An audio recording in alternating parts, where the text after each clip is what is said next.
আশা করি সবাই ভালো আছেন। আল্লাহর রহমতে আমিও ভালো আছি।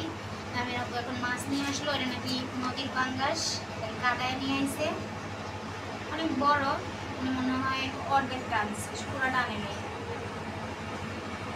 আমি তাই পাঙ্গাস মাছটা এখন টমেটো দিয়ে পেঁয়াজ টমেটো কাঁচামরিচ দিয়ে ভোনা করবো।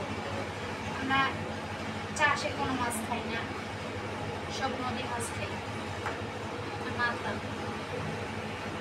যে কি সুন্দর মাছ, নামিয়ে খেতে পারবে, সাথেও খেতে পারবে সুন্দর মতো। নদীর পাঙ্গাস তাই সুন্দর করে কাটায় নিয়ে এসেছি। চাষের পাঙ্গাস আমি খাই না, তেলাপিয়া চাষের, তারপরে নদীর পাঙ্গাস এগুলো আমরা খাই না। আমরা সবসময় আমরা নদীর মাছই খাই। মাছগুলো এখন ধুয়ে নেব।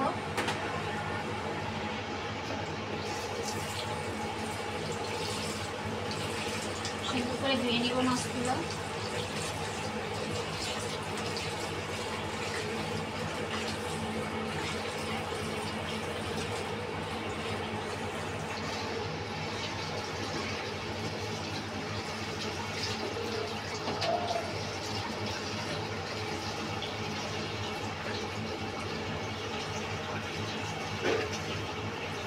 আমি গোসলের পরে কোনো সময় মাছ রান্না কাদা এগুলো পছন্দ করি না।